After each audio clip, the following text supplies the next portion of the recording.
चलो भाई ध्यान दो।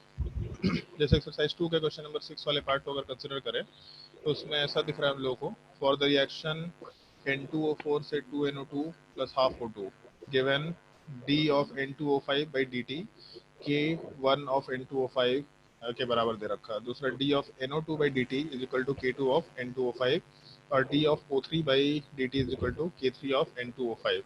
तो एक चीज़ ध्यान दो, जैसे शायद ये तो वैसे थोड़ा सा थ्योरेटिकल पार्ट भी होता है, एक चीज़ तुम लोग को ध्यान होगा, जो डिफरेंशियल फॉर्म लिखते हैं हम लोग, तो मान लो एक ऐसा इक्वेशन दे रखा ए प्लस बी बी, सामने वाले पार्ट में सी सी प्लस डी डी दे रखा, अगर तो हम लोग जो रेट ऑफ रिएक्शन उसको ऐसा लिखते थे D A by D T divided by इसका stoichiometric coefficient will be equal to दूसरे वाले पार्ट में 1/b D B by D T will be equal to 1/c dc by dt will be equal to 1/d dt by dt। तो basically ये जो D A वाला part है, D A by D T, D A by D T का मतलब क्या है, तो rate of change of A या rate of reaction with respect to A divided by A. दूसरे वाले केस में D V by D T दे रखा, तो D V by D T का मतलब क्या है, तो rate of change of B divided by B, या rate of change of reaction या फिर rate of reaction with respect to B. Similar type से उसके बाद आर सी बाई सी के बराबर वैल्यू होगा is equal to R D by D के बराबर वैल्यू ले सकते हैं। तो अपने इस पूरे एक्सप्रेशन वाले पार्ट में हम लोग को जो कैलकुलेशन मिल रहा है उसमें ये दिख रहा है, ए के रिस्पेक्ट में जो रेट है उसमें कोफिशिएंट ए से डिवाइड कर रहे हैं, बी के रिस्पेक्ट में जो रेट है उसको कोफिशिएंट बी वाले पार्ट से डिवाइड कर रहे हैं, सी के रिस्पेक्ट में जो रेट है उसको कोफिशिएंट सी वाले पार्ट से डिवाइड कर रहे हैं। सिमिलर टाइप से हम लोग डी वाले पार्ट की बात कर सकते हैं। अब इसमें क्या होगा, तो जैसे मान लो N2O5 है, तो N2O5 का कोफिशिएंट 1 के बराबर दे रखा, तो इस केस में जो ए वाला पार्ट है बेसिकली 1 के बराबर ही हो जाएगा। तो rate with respect to N2O5 divided by 1 will be equal to, दूसरा कोई रिएक्टेड तो है नहीं यहाँ पे, केवल प्रोडक्ट वाला पार्ट है NO2, तो इस केस में rate with respect to NO2 divided by 2 will be equal to, यहाँ हाफ दे रखा, इसका मतलब rate with respect to O2 divided by half. आराम से N2O5 वाले पार्ट में तो नेगेटिव साइन लगेगा ना सर? अरे माइनस साइन तो हम लोग एडजस्ट कर लेंगे, उसके लिए हमको दिक्कत नहीं है, बट हम rate with respect to N2 केवल लिख करके चल रहे हैं, ठीक है। माइनस साइन वाले पार्ट से को मतलब क्या, ऐसा लिख सकते हैं आराम से, या फिर यहाँ ऊपर 2 नहीं लिखते हैं, हम इसको नीचे ही लिख देते हैं, ठीक है। तो हम नीचे ही के फॉर्म में रखते तो ज़्यादा बेटर है। Will be equal to rate of O2 divided by half. हम केवल मैग्नीट्यूड के टर्म में बात कर रहे हैं, साइन कन्वेंशन तो बाय डिफॉल्ट तुमको मालूम है कि रिएक्टेंट घटेगा तो पॉजिटिव बनाने के लिए ओवरऑल हम लोगों को आराम से साइन नेगेटिव लेके चलना होता है। तो अपने कैलकुलेशन वाले पार्ट में जैसे अगर मान लो कि हम लोग NO2 के टर्म में काम करें, केवल मेरे यहाँ जगह नहीं खाली मिल रहा, एक सेकंड रुको। हाँ चलो ठीक है, नीचे सॉल्व कर ले रहे हैं इस चीज़ को। मान लो ऐसा दे रखा है अपने इक्वेशन वाले पार्ट में कि जो रेट ऑफ NO2 वाला पार्ट है divided by 1 will be equal to rate of N2O5 divided by 1 will be equal to rate of NO2 divided by 2 will be equal to rate of O2 divided by half.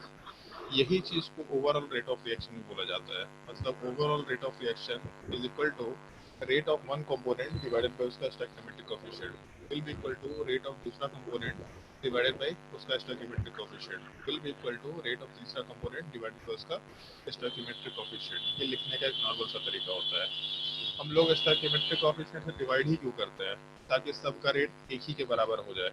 तो ए का जो rate होगा उसको उससे क्या बोले sir, stoichiometric coefficient से क्या डिवाइड, क्यों डिवाइड करते हैं? स्टोइकियोमेट्रिक कोएफिशिएंट से डिवीजन इसलिए करते हैं कि हम लोगों को ओवरऑल रेट का आइडिया लग जाए, तो ओवरऑल रेट ऑफ रिएक्शन क्या हो रहा।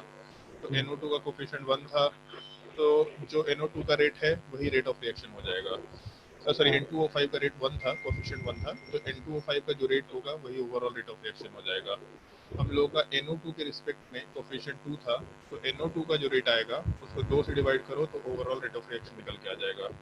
जब O2 के रिस्पेक्ट में बात करेंगे तो O2 का कोएफिशिएंट हाफ था, तो रेट ऑफ O2 को हाफ से डिवाइड करो तो ओवरऑल रेट ऑफ रिएक्शन आ जाएगा। तो एक चीज देखो, ओवरऑल जो रेट ऑफ रिएक्शन है इस चीज को हम लोग आराम से लिख सकते हैं रेट कांस्टेंट के इनटू कुछ कुछ पार्ट, जो भी रिएक्टेंट पर पावर समथिंग, पावर हमको नहीं मालूम कितना है, कौन सा ऑर्डर है ये भी हमको नहीं मालूम, तो हम ऐसे ही छोड़ सकते हैं उस चीज पर आराम से। अगर मान लो इसको हम लोग NO2 वाले पार्ट से रिलेट करें, तो NO2 वाला पार्ट के रिस्पेक्ट में हम लोग K1 into concentration of sorry N2O5 के रिस्पेक्ट में रिलेट करें तो N2O5 वाले पार्ट में हम लोग आराम से इसके बराबर का वैल्यू पुट अप कर सकते हैं। तो हम लोग का जो पूरा एक्सप्रेशन है केवल मान लो हम लोग N2O5 के रिस्पेक्ट में बात करते हैं, तो N2O5 के रिस्पेक्ट में जो रेट वाला एक्सप्रेशन निकल के आना है उसके लिए हम लोग एक सेकेंड यार, इसमें एक्सप्लेन करना बड़ा मुश्किल होता है। चलो ठीक है, ध्यान दो। जैसे ऊपर में जो एक्सप्रेशन अपना दे रखा उस एक्सप्रेशन वाले पार्ट में एक चीज देखो, N2O5 के रिस्पेक्ट में जो रेट है will be equal to K1 into N2O5, ऐसा लिख सकते हैं हम लोग। NO2 के रिस्पेक्ट में जो रेट है will be equal to K2 into N2O5 लिख सकते हैं। फिर O2 के रिस्पेक्ट में जो रेट है K3 इंटू N2O5 लिख सकते हैं। वही चीज़ हम नीचे लिखने की कोशिश कर रहे थे कि जो हम लोग का N2O5 के रिस्पेक्ट में जो रेट है वो K1 इंटू N2O5 के बराबर है। तो हम लोग एक काम करते हैं, केवल उस एक्सप्रेशन वाले पार्ट में बस एक छोटा सा वेरिएशन करना है अपने को।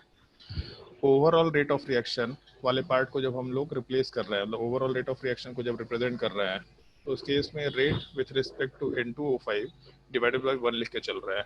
तो ऐसा लिख सकते हैं हम लोग, overall rate of reaction is equal to some rate constant into reactant का कंसंट्रेशन पर पावर समथिंग। हमको नहीं मालूम पावर कितना है, बस उसको लिख दिया। तो इस रेट वाले पार्ट को ऐसे रिप्लेस कर दिया। दूसरा, ऊपर जो N2O5 के रिस्पेक्ट में रेट था वहां वाले पार्ट में हम लोग के पास K1 into concentration of N2O5 आया था।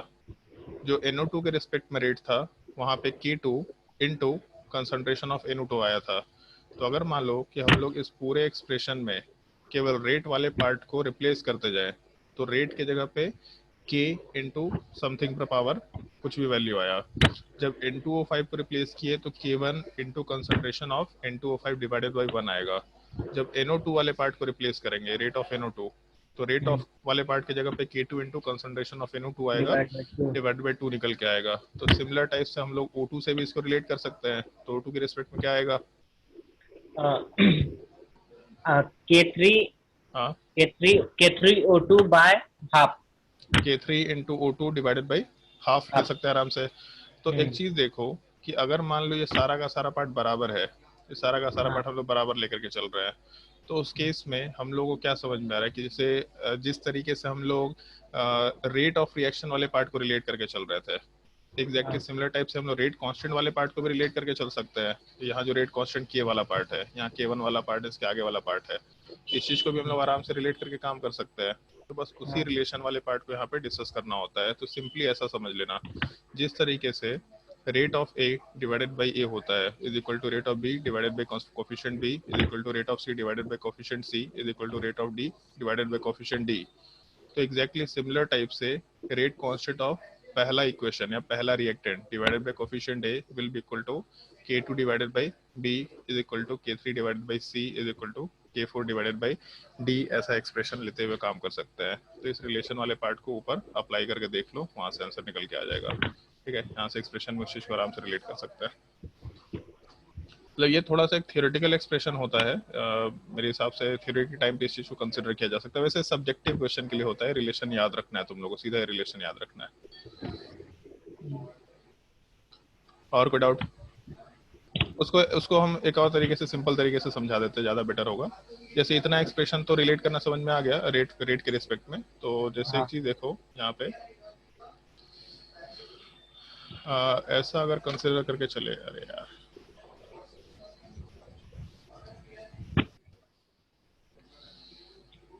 जैसे मान लो एक चीज दिख रहा था ऊपर रिएक्शन वाले पार्ट में कि N2O5 का कोफिशिएंट 1 के बराबर था। ठीक है, तो जब N2O5 का कोफिशिएंट वाला पार्ट 1 के बराबर दे रखा था, कहाँ गया,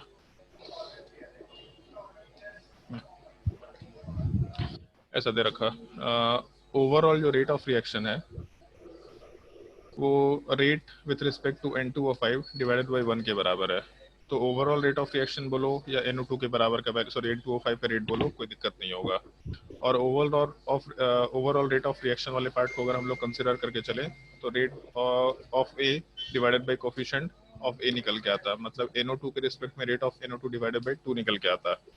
तो इस रेट वाले पार्ट को अगर हम लोग रिप्लेस करना शुरू करें, तो जैसे चाहे रेट का एक्सप्रेशन ये दे रखा है या रेट का एक्सप्रेशन N2O5 के बराबर में दे रखा है, उससे कोई फर्क नहीं पड़ेगा। तो यहाँ से K1 into concentration of N2O5 will be equal to NO2 वाले पार्ट को जो रिप्लेसमेंट में डाला गया है वहाँ पे ऐसा लिखा गया है कि यहाँ पे K2 into concentration of N2O5, तो ऐसा यहाँ पे लिख रखा है ऊपर एक्सप्रेशन वाले पार्ट में, कहाँ गया ये, K2 into concentration of N2O5 ऐसा लिख रखा है। तो अगर मान लो कि हम लोग को ओवरऑल रेट को बराबर रख के चलना है, केवल ओवरऑल रेट वाले पार्ट को बराबर रख के चलना है, तो हम लोग सिंपली ये काम कर सकते हैं कि हम लोग इस एक्सप्रेशन वाले पार्ट में K2 into concentration of N2O5 divided by stoichiometric coefficient 2 डाल सकते हैं। तो N2O5 वाला पार्ट कैंसिल आउट हो जाएगा, K1 is equal to K2/2, इसका मतलब 2K1 is equal to K2 consider कर सकते हैं।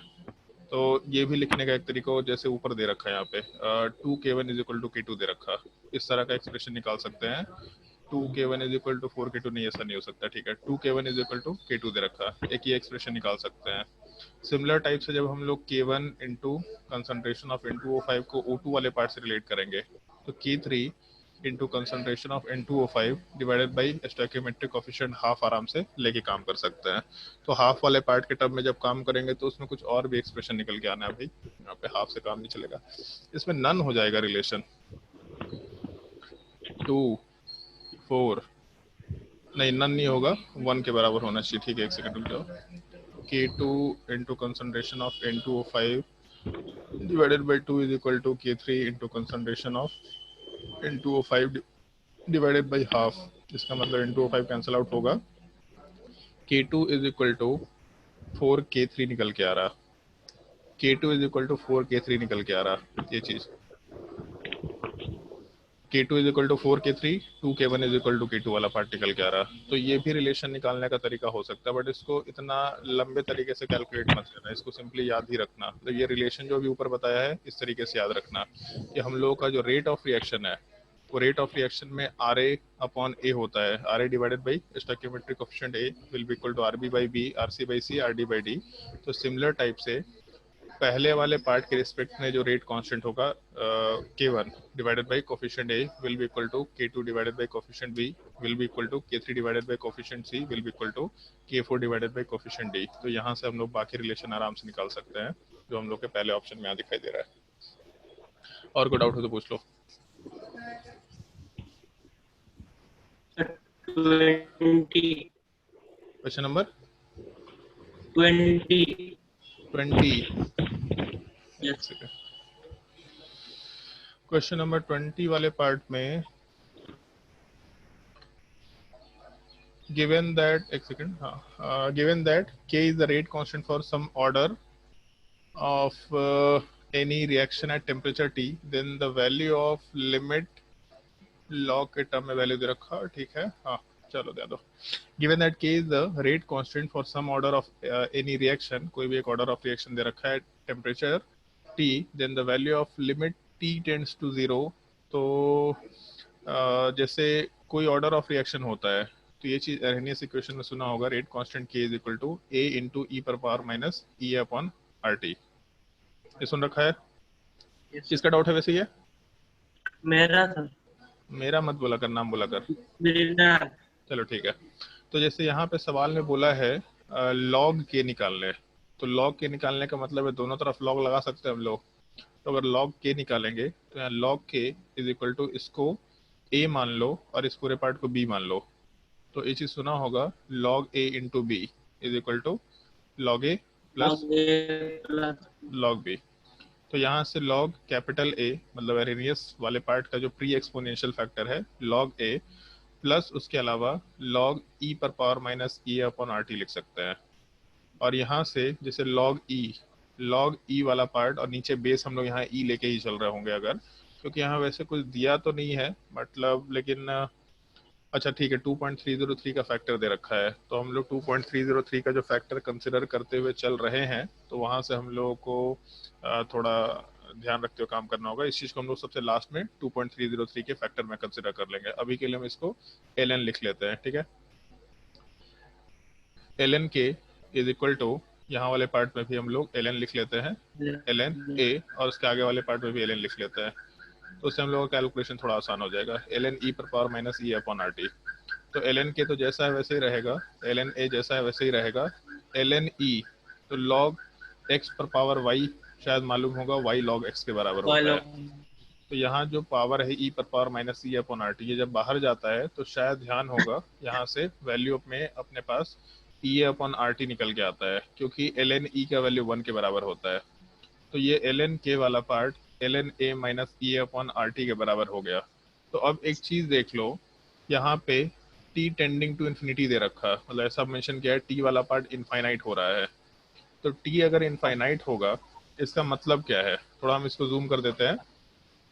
फास्ट ऑर्डर का रिएक्शन, टी वाला पार्ट जो है वो इनफाइनाइट हो रहा है, तो इनफाइनाइट होने का मतलब क्या है कि नीचे वाला जो पार्ट है, मतलब ये हम लोग को पूरे एक्सप्रेशन में जो भी हम लोग का एक्सप्रेशन दे रखा, इसमें टेम्परेचर वाला पार्ट इन्फिनिटी जा रहा है। तो समथिंग अपॉन इन्फिनिटी क्या होता है, बोलो भाई जल्दी, समथिंग अपॉन इन्फिनिटी 0। 0। तो ये पूरा का पूरा टर्म तो कांस्टेंट होता है, कांस्टेंट अपॉन इन्फिनिटी मतलब पूरा टर्म 0 के बराबर हो जाएगा। तो यहाँ से बच जाएगा L N K is equal to L N A. तो जब हम लोग L N K is equal to L N A रखेंगे तो एल एन को लॉग में कन्वर्ट भी करेंगे तो 2.303 log K is equal to 2.303 log A. तो 2.303 कैंसल आउट होगा, log K is equal to log A बोल सकते हैं आराम से। ऑप्शन 4। और कोई डाउट? सर 21। क्वेश्चन नंबर 21, एक second.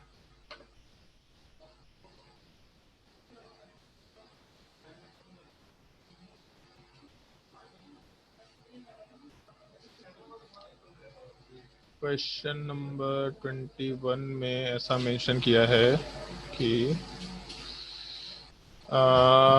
The following data,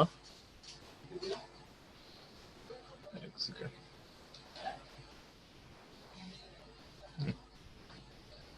from the following data the activation energy for the reaction calorie पर मोल के टर्म में दे रखा, ठीक है, H2 प्लस I2 और 2HI वाला पार्ट। तो 769, 669, सॉरी 667, 1/T का वैल्यू दे रखा है 2.9 के बराबर। 1/T का वैल्यू, अरे ये थोड़ा सा प्रिंटिंग एरर है, ये इधर होना चाहिए था। टेम्परेचर दे रखा, 1/T का वैल्यू दे रखा, और लॉग के बेस 10 का वैल्यू दे रखा 2.9 और 1.1। अभी बन जाएगा सवाल, हाँ सर कोशिश करेंगे। ट्राई करके देखना। बाकी फॉर्मूला ये है तुम लोगों के पास, जो अर्हेनियस इक्वेशन आता है उसमें ऐसा होता है log K2/K1 is equal to minus E upon 2.303 R 1/T1 minus 1/T2। हाँ सर बन जाएगी। सॉरी 1/T2 माइनस 1/T1, अगर बाहर माइनस साइन है तो 1/T2 माइनस 1/T1 के बराबर वैल्यू होगा। ठीक है, और कोई डाउट?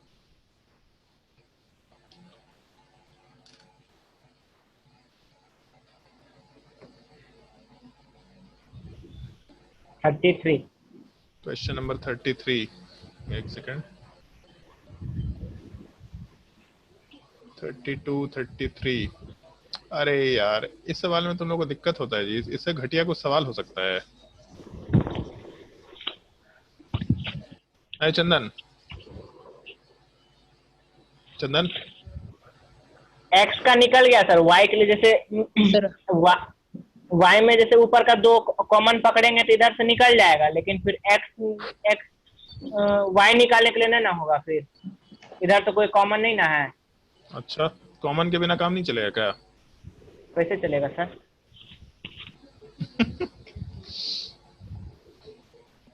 चल ठीक है, एक एक्सप्रेशन लिख रहे हैं हम, ठीक है। एक्स पर power alpha is equal to, X पर पावर अल्फा नहीं, 2 पर power alpha is equal to 4। Alpha कितना आएगा? 2 2 पर power alpha is equal to 16। Alpha कितना आएगा? 4। पक्का आ जाएगा? हाँ सर। चलो ठीक है। अगर मान लो ऐसा दे रखा कहीं पे 2 पर पावर अल्फा इंटू 3 पर power beta is equal to 12, और अभी कैलकुलेट कर लिया था अल्फा वाला पार्ट 2 के बराबर है। हाँ ठीक है, मान लो कैलकुलेट कर लिया था अल्फा वाला पार्ट 2 के बराबर है। हाँ सर। तो यहाँ से बीटा कितना आएगा? 4 कितना? 3 3 1 आएगा सर। 1 आएगा। ठीक है, हाँ निकल गया।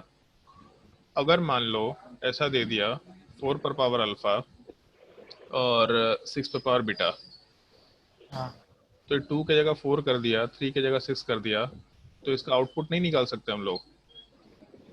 हाँ, निकाल तो सकते हैं। तो अगर मान लो यहाँ पे कॉमन पार्ट दिया था, y कॉमन रखते हुए 1 को डबल भी कर दिया, हाँ तो उससे x वाला पार्ट तो निकल गया।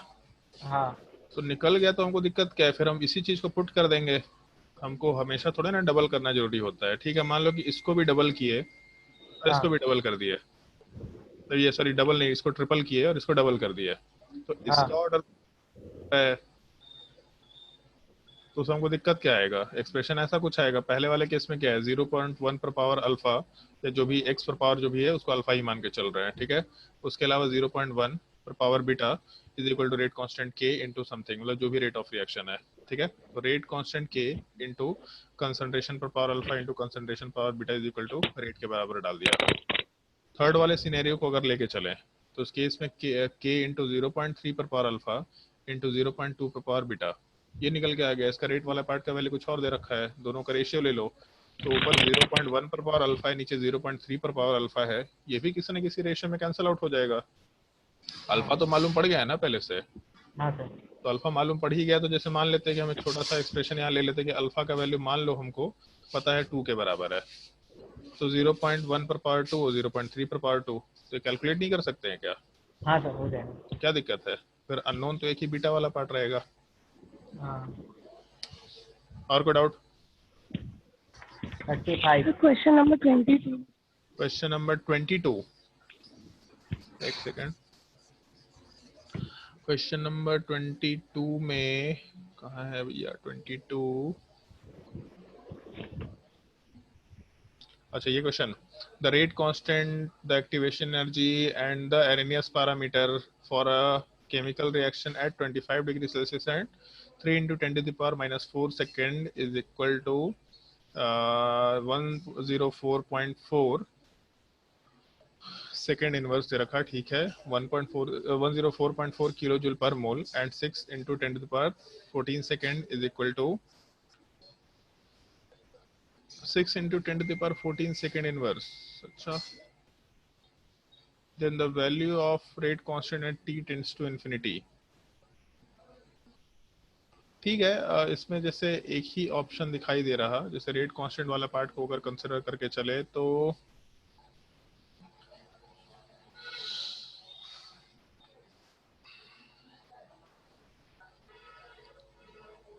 एक second, the rate constant, the activation energy and Arrhenius parameter of a chemical reaction at 25 degree Celsius are 3 into 10 to the power minus 4। ठीक है, रेट कांस्टेंट के बराबर वैल्यू हो गया, एक्टिवेशन एनर्जी हो गया एंड एरेनियस पैरामीटर हो गया। अच्छा, अरे तो यार सिंपल सा सवाल है ना, एरेनियस पैरामीटर का मतलब क्या? किसका डाउट है ये सवाल? मेरा मुस्कान। ओके, जैसे सवाल में रेट कांस्टेंट दे रखा, तो रेट कांस्टेंट का मतलब के हो गया, एक्टिवेशन एनर्जी का मतलब ई हो गया, और एरेनियस पैरामीटर दे रखा मतलब ए वाला पार्ट हो गया। तो rate constant K is equal to A into E पर power minus E upon R T आराम से लिखा जा सकता है। तो अगर मान लो कि हम लोग का टी वाला पार्ट इन्फिनिटी को टेंड करेगा, ये टी टेम्परेचर वाला पार्ट इन्फिनिटी को टेंड करेगा, तो इसके वजह से ये पूरा वैल्यू जीरो के अराउंड होना शुरू हो जाएगा। तो यहाँ पे सॉरी टी वाला पार्ट इन्फिनिटी को टेंड करेगा तो पूरा वैल्यू जीरो के बराबर, ऐसा देख अभी जस्ट कैलकुलेट किया था ई अपॉन आर टी। अगर टेम्परेचर वाले पार्ट को बढ़ाते जाएंगे बढ़ाते जाएंगे बढ़ाते जाएंगे इन्फिनिटी तक कर देंगे तो ये पूरा वैल्यू जीरो हो जाएगा। तो यहाँ से वैल्यू आएगा ई पर पावर माइनस जीरो, तो इसको ऐसा लिख सकते हैं हम लोग 1 अपॉन ई पर पावर जीरो, और समथिंग पर पावर जीरो कितना होता है बताओ मुस्कान? समथिंग पर पावर जीरो जीरो हो जाता है, 2 पर पावर जीरो जीरो होता है। पहली बार ऐसा मैथ सुन रहे भाई,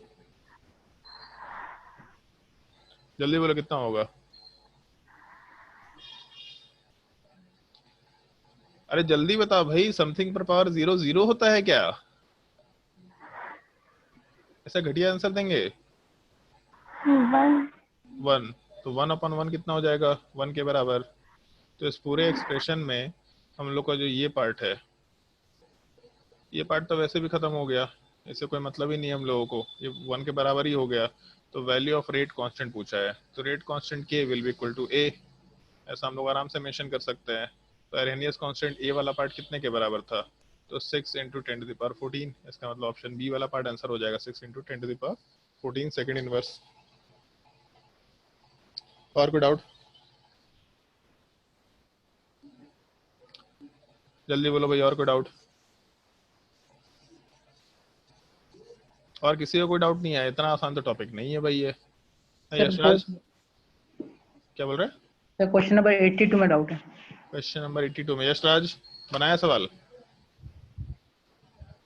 39 सर। 39, क्वेश्चन नंबर 39, एक सेकेंड, चलो ध्यान दो। अब है नालायक, ऐसा सवाल पूछेगा जी, इसका मतलब बता, नहीं बताएगा तो बहुत मार मारेंगे। इसका मतलब क्या होता है? Single step reaction sir, elementary reaction. Elementary reaction में सुना है कभी? क्या रेट सर? लॉ का एक्सप्रेशन जो होता है वही हम लोगों के लॉ ऑफ मास एक्शन के बराबर होता है। तो रेट लॉ वाले पार्ट के हिसाब से rate is equal to rate constant के इंटू ए पर पावर 2 इंटू बी पर पावर 1।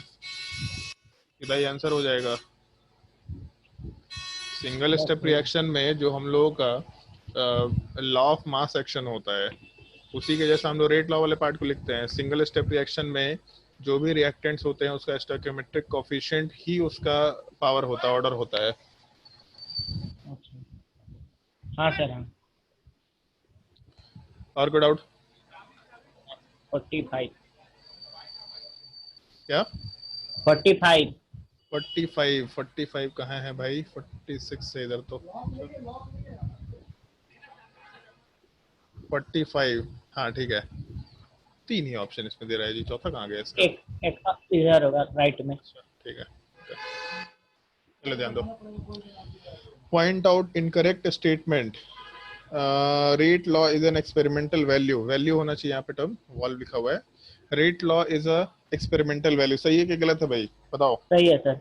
सही है, तो पहला वाला तो नहीं हो सकता, इसमें इनकरेक्ट पूछा है। तो पहला स्टेटमेंट सही है, इसलिए आंसर नहीं हो सकता। Law of mass action is a theoretical proposal, सही है कि गलत है? सही है। यही तो सबसे स्टैंडर्ड सवाल पूछा जाता है, स्कूल के एग्जाम में पूछा जाता है। रेट लॉ में और लॉ ऑफ मास एक्शन में क्या डिफरेंस है? तो रेट लॉ वाला पार्ट एक्सपेरिमेंटल वो है, एक्सपेरिमेंटल ऑब्जर्वेशन के बेसिस पे वैल्यू निकाला गया है, जबकि लॉ ऑफ मास एक्शन वाला पार्ट थ्योरेटिकल वो है टर्म है। तो ये भी आंसर सही है, मतलब ये नहीं हो सकता answer. Rate law is more informative than law of mass action for developing mechanism, obvious सी बात है। रेट लॉ पता चलेगा तभी तो order of reaction, complex reaction वगैरह सबका पता चलेगा, तभी तो हम लोग इस चीज को पढ़ रहे हैं। अगर लॉ ऑफ मास एक्शन से काम चल जाता तो रेट लॉ पढ़ने की जरूरत क्या थी? और ऑब्वियस सी बात है एक्सपेरिमेंटल फैक्ट्स ज्यादा प्रॉपरली चीजों को एक्सप्लेन करेंगे rather than theoretical facts. Theoretical वाला पार्ट तो हम लोग अपने मन से कुछ भी बना सकते हैं, बट एक्सपेरिमेंटल फैक्ट जो है वही तो सारा का सारा इन्फॉर्मेशन देगा। तो थर्ड स्टेटमेंट भी सही है, मतलब ये भी आंसर नहीं हो सकता। तो बचा क्या अपने पास? बोल भाई अमृत। 4 सर। क्या है फोर्थ, मालूम है अब कुछ? में ऊपर rate law is always different from the expression of law of mass action. सही है कि गलत है? Rate law is always different from the expression. हाँ डिफरेंट होता है, खाली ये तो सेम होता है सिर्फ इसमें एलिमेंट्री में। तो यहाँ क्या बोला है? Always different. तो हमेशा डिफरेंट होता है क्या? No sir. तो इनकरेक्ट है। Yes sir. इतना घटिया सवाल में डाउट पूछेगा दी? सर डाउट है। और कोई डाउट? क्वेश्चन नंबर 50 तक कोई डाउट है? और 50 तक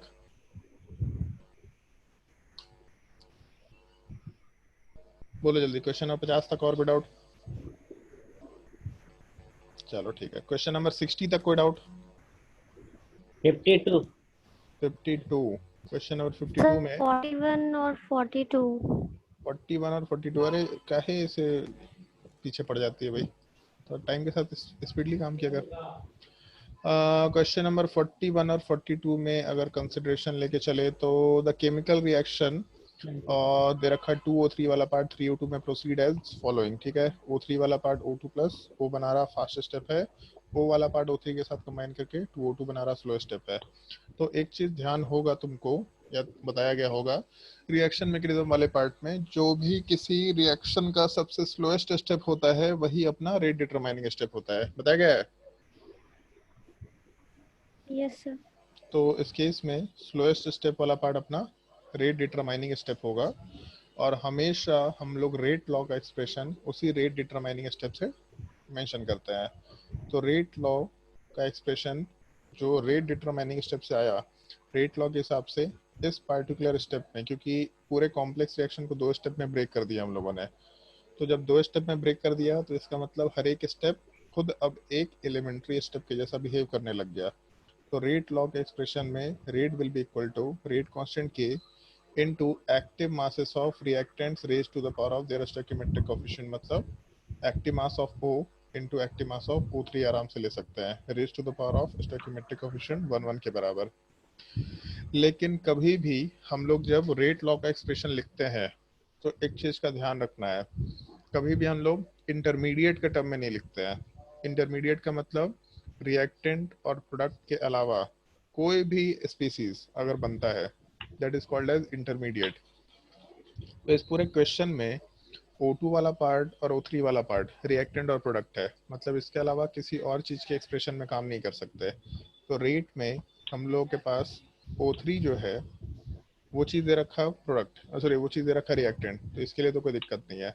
बट नेसेंट ऑक्सीजन मतलब सिंगल ऑक्सीजन या एटॉमिक ऑक्सीजन, ये पार्ट तो कहीं भी नहीं है, मतलब ये पार्ट तो रिएक्टेंट और प्रोडक्ट में एग्जिस्ट नहीं कर रहा, इसका मतलब ये इंटरमीडिएट है, तो इसके टर्म में काम नहीं कर सकते हम लोग। अगर इसके टर्म में काम नहीं कर सकते तो इसको रिप्लेस करना पड़ेगा।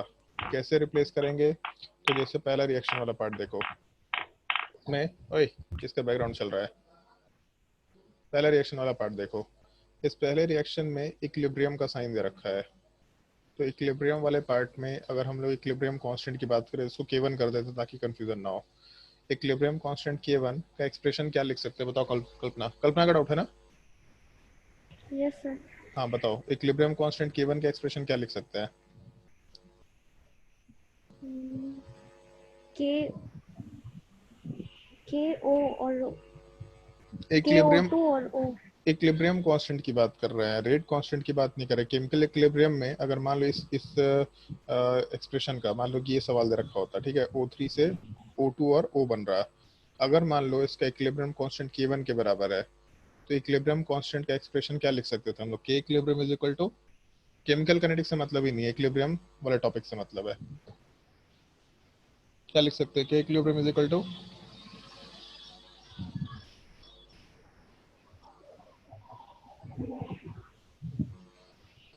तो लो सब भूल जाओ, फिर बोलो कि हमको सवाल ही नहीं समझ में आ रहा। इतना क्वेश्चन प्रैक्टिस कराया था तुम लोगों को इक्विलिब्रियम वाले पार्ट में, इतना ज्यादा क्वेश्चंस प्रैक्टिस कराए थे। Concentration of O2 into concentration of O divided by concentration of O3, या active mass of O2 into active mass of O divided by active mass of O3। तो यहाँ पे O2 वाला पार्ट प्रोडक्ट है, O3 वाला part reactant है, और ये इंटरमीडिएट था। तो इस पार्टिकुलर एक्सप्रेशन से अगर हम लोग इस इंटरमीडिएट का कंसंट्रेशन निकाले, तो इक्विलिब्रियम कांस्टेंट को K1 के बराबर बोल दिया था। K1 O3 को इधर मल्टीप्लाई कर दो, O2 को नीचे लेके चले जाओ, तो K1 into O3 divided by O2 आराम से लिख सकते हैं। तो जो नेसेंट ऑक्सीजन है, मतलब बेसिकली जो इंटरमीडिएट है, वो इंटरमीडिएट वाले पार्ट का वैल्यू निकल के आ गया। तो हम लोग इस पार्टिकुलर एक्सप्रेशन में जो हम लोग के पास दे रखा, ये एक्सप्रेशन वाला पार्ट जो दे रखा, इस एक्सप्रेशन में हम लोग आराम से इस इंटरमीडिएट वाले पार्ट के कंसंट्रेशन को या फिर अमाउंट को रिप्लेस कर सकते हैं अपने कैलकुलेटेड एक्सप्रेशन से। तो यहाँ से रेट वाला part will be equal to K into K1 into concentration of O3 पर power 1 divided by concentration of O2 और इंटू वापस यहाँ पे O3 वाले पार्ट का कंसंट्रेशन दे रखा, O3 पर पावर 1। तो O3 पर पावर वैल्यू 2 हो जाएगा, O2 पर पावर -1 हो जाएगा, और जो भी कांस्टेंट है उस पूरे कांस्टेंट को किसी नए कांस्टेंट में कन्वर्ट कर दो। तो यहाँ से अपने एक्सप्रेशन में rate will be equal to, इसे पार्ट से एक्सप्रेशन में rate will be equal to overall rate constant के, कोई नया कांस्टेंट बना दिया, ठीक है। एक काम करते हैं, इसको भी हम K2 बोल देते हैं। तो K2 into K1 is equal to नया rate constant K into concentration of ozone पर पावर 2 और इनटू कंसंट्रेशन ऑफ ऑक्सीजन पर पावर -1 आराम से कंसिडर कर सकते हैं। ये अपना एक्सप्रेशन निकल के आना चाहिए, मतलब ऑप्शन 2 वाला पार्ट आंसर निकल के आएगा। किसी भी रिएक्शन मैकेनिज्म के बेसिस पे रेट लॉ को लिखने का यही एक तरीका होता है, थोड़ा ध्यान रखने का इस चीज को, ठीक है। Yes, note sir. करना है तो नोट कर लो, और नहीं तो फिर नोट नहीं भी करना है तो छोड़ सकते हैं, लेक्चर तो अपलोड हो ही जाएगा, वहां से भी इस चीज को आराम से देख सकते हैं ताकि टाइम थोड़ा अपना बच जाए। और क्वेश्चन नंबर 41 के बाद कौन सा क्वेश्चन बोली थी? 53। 42. 42, पहले 42 डिस्कस कर लेंगे। क्वेश्चन नंबर 50 तक में जो भी डाउट है पहले वो बोल दो, उसके बाद फिर बाकी की बात करेंगे। नंदिनी, अगर तुम्हारा आवाज इधर नहीं आ सकता तो उस केस में ये क्या बोलते हैं, अपना चैट बॉक्स से काम कर लो। और तुमको बोले भी थे कि एक माइक खरीद लो भाई, मतलब इतना लेट नहीं करने का है। अब ये मत बोलना कि मार्केट में माइक नहीं मिल रहा, माइक सबको मिल रहा है, आराम से वहाँ से खरीद सकते हैं ताकि कंप्यूटर में इस चीज का काम कर पाए। क्वेश्चन नंबर 42 वाले पार्ट में अगर हम लोग क्वेश्चन को सॉल्व करेंगे तो यहाँ पे, अरे यार,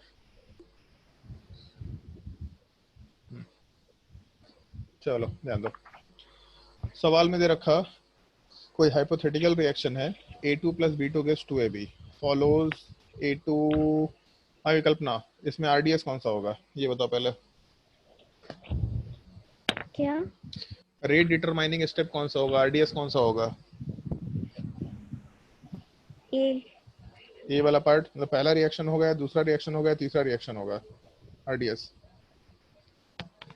दूसरा वाला पार्ट RDS होगा, तो इसको हम यहाँ मार्क कर देते हैं, सेकंड वाला पार्ट RDS होगा। तो RDS के हिसाब से रेट लॉ का एक्सप्रेशन क्या लिख सकते हैं? रेट लॉ वाले पार्ट में रेट इज इक्वल टू क्या लिख सकते हैं, जल्दी बताओ। रेट is equal to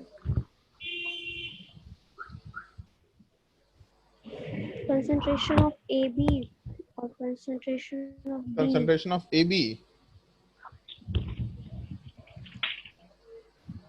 rate law का एक्सप्रेशन ऐसे ही लिखते हैं।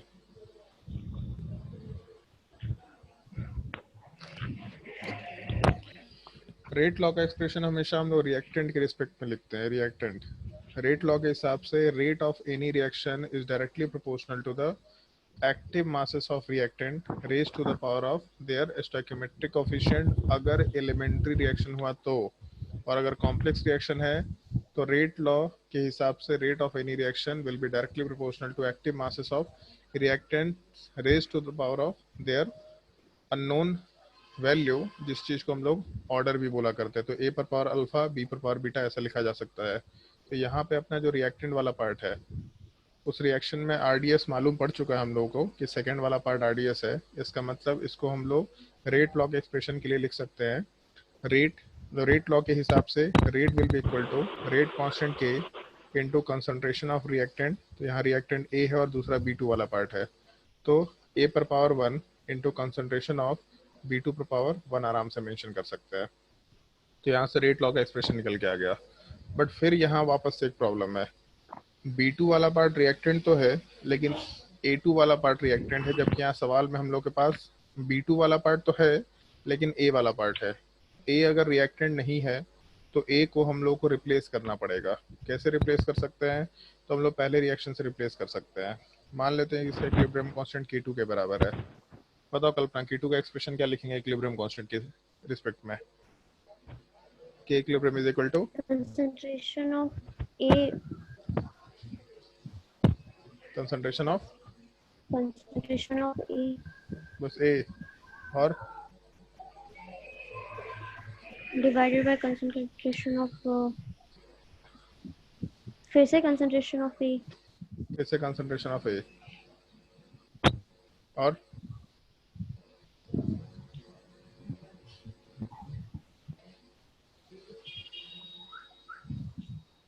केमिकल इक्विलिब्रियम का पूरा बुकलेट सॉल्व करो। अगर बुकलेट नहीं है तो बता दो, तुम लोग को सॉफ्ट कॉपी उसका भेज देंगे। बट इस तरीके से ढीला काम मत करो।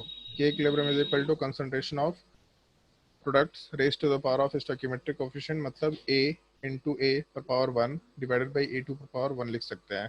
तो इस पूरे एक्सप्रेशन से A का पावर 2 हो जाएगा, आराम से ऐसा लिख सकते हैं। A पर पावर 2 डिवाइडेड बाई A पर पावर A2 पर power 1 is equal to K2।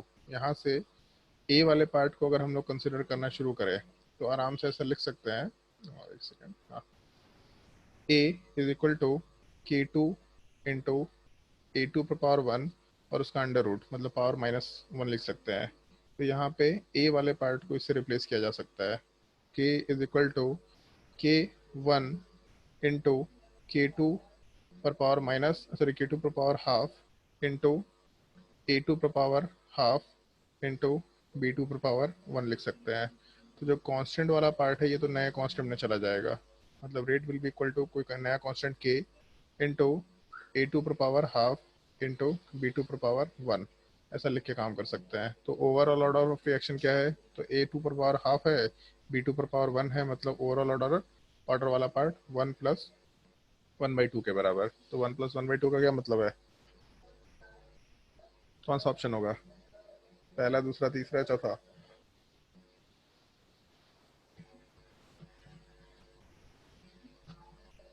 बता भी कल्पना, कौन सा ऑप्शन होगा, पहला, दूसरा, तीसरा या चौथा?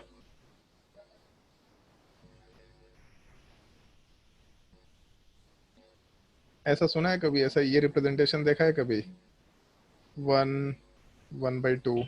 सर तीसरा तीसरा। क्या होता है इसका मतलब, क्या होगा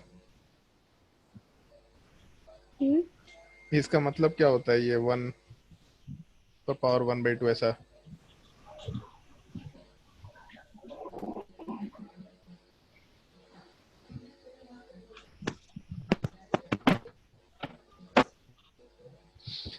कभी हिंदी में वर्ड सुना है पूर्णांक? Yes sir. तो वही, ये वही चीजें रखा है यहाँ। इस वाले पार्ट का मतलब होता है ये जो 1 वाला पार्ट है प्लस 1/2, ऐसा कंसिडरेशन लेके चल रहे होते हैं। अगर मान लो यहाँ पे 3 पर पावर 1/2 दे रखा होता तो 3 + 1/2 दे सकते हैं। इस तरीके से कंसिडरेशन चलता है। खैर 1 + 1/2 इसका मतलब 1.5 के बराबर दे रखा। ऑप्शन थर्ड वाला पार्ट आंसर हो जाएगा। और कोई डाउट है तो बोलो। तो 51। 50 तक में अगर कोई डाउट है तो बोलो। एक सेकंड रुक जाओ। Question number 53। अच्छा ठीक है, पहले 51 डिस्कस करते हैं, फिर उसके बाद क्वेश्चन नंबर 53 वाले पार्ट पे आएंगे। क्वेश्चन नंबर 51, इसको मिटाना ज़्यादा हेडेक है लिखने से।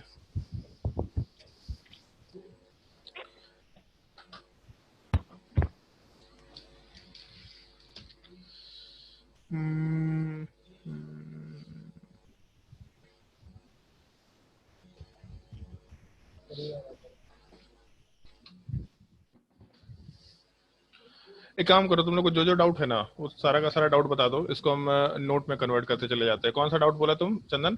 क्वेश्चन नंबर 51 बोले। 51। एक सेकंड रुक जाओ, इन सबको हम उसमें कन्वर्ट कर देते हैं, क्या बोलते हैं, वन नोट में कन्वर्ट करते ज़्यादा बेटर होगा, वहाँ पे एक्सप्लेन करना मेरे लिए आसान हो जाएगा।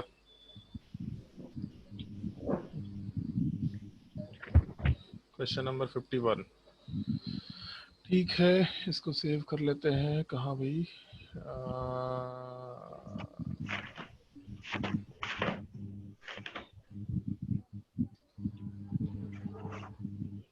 ठीक है।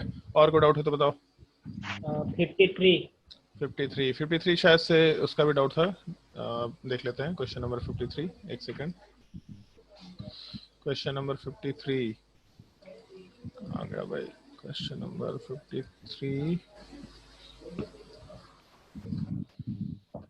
ठीक है, क्वेश्चन नंबर 53 वाला पार्ट भी नोट डाउन कर लेते हैं। एक सेकंड रुक जाओ।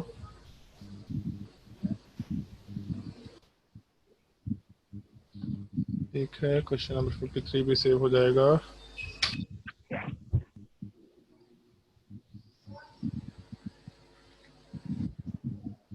हाँ, और कोई डाउट? 74। क्वेश्चन नंबर 54 वाले पार्ट में डायग्राम थोड़ा बड़ा दे रखा, तो एक second. Question number 54,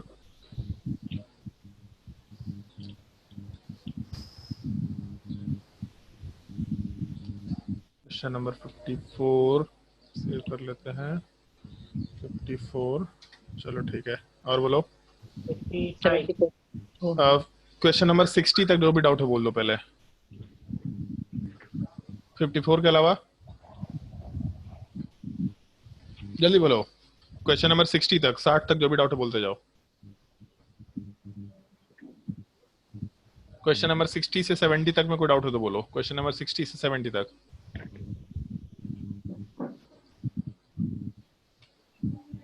question number 70 से लेके 80 तक। 74। 74। क्वेश्चन नंबर 74 वाले पार्ट में ऐसा दे रखा। ओके हाँ, क्वेश्चन नंबर 74 वाले पार्ट में ले सकते हैं क्वेश्चन। क्वेश्चन नंबर 74 ठीक है। अरे 74 हाँ, और doubt? Question number 67 sir. Question number 80 तक का अगर कोई डाउट है तो। 67। कौन सा? 67। 67 हाँ सर। नहीं बताएंगे अब। सर उधर ध्यान दे सर क्वेश्चन में। ऐसा ध्यान दिएगा तो बहुत मार मारेंगे हम तुमको। चलिए। क्वेश्चन नंबर 67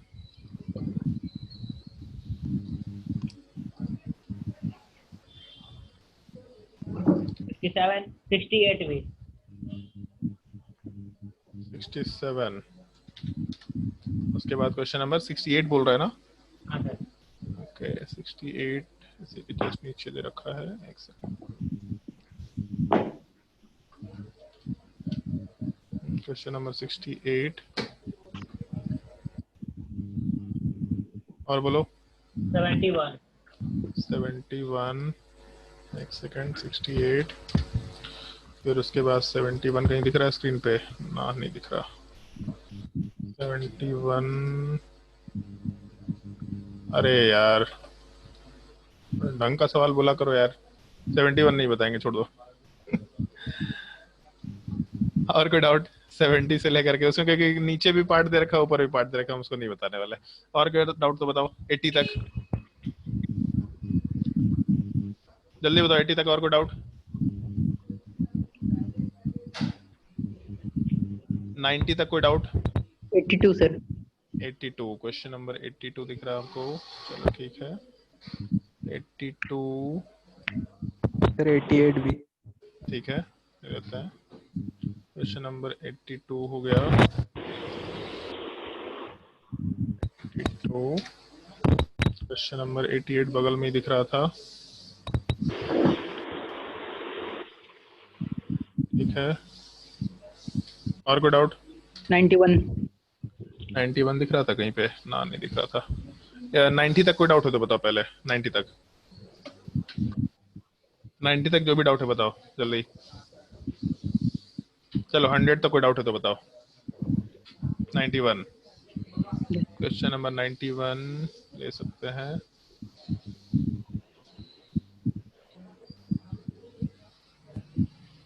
हंड्रेड तक में और कोई डाउट हो तो बताओ। आज इतना ही डिस्कशन करेंगे, शायद से इस बार टाइम मिलेगा भी नहीं, तो पहले इतना डिस्कशन कर लेते हैं। 100 तक और कोई डाउट है? 95 लास्ट। 95 yes sir. 95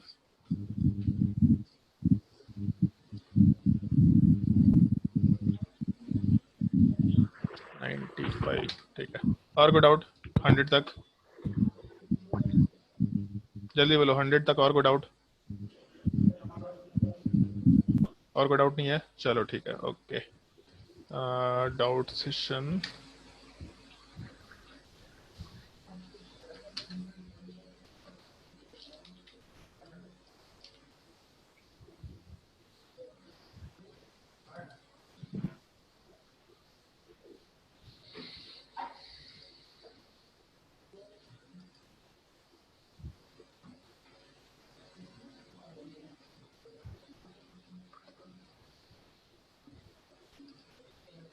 दिख रहा है सबको? स्क्रीन मेरे हिसाब से दिख ही रहा होगा सबको, है ना? 53 छोड़ दिए सर। छोड़े नहीं है सर, 53 को किसी दूसरे नाम से आ रखा था तो इसलिए दिख नहीं रहा आपको। ठीक है, छोड़े नहीं है, टेंशन मत लीजिए। ठीक है, आ ही जाएगा कहीं ना कहीं।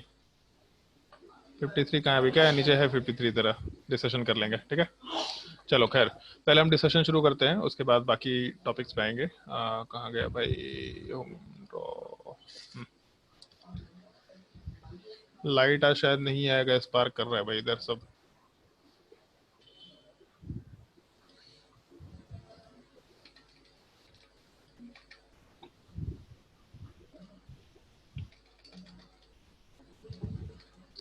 चलो भाई, चलो ध्यान दो, पहले क्वेश्चन नंबर 54 वाले पार्ट को देख लेते हैं। मेरे हिसाब से दिखाई तो सबको दे ही रहा होगा। The accompanying figure depicts the change in concentration of species x and y for the reaction, ऐसा कुछ दे रखा है, ठीक है। और रिएक्शन वाले पार्ट को अगर कंसिडर करके चले, अरे यार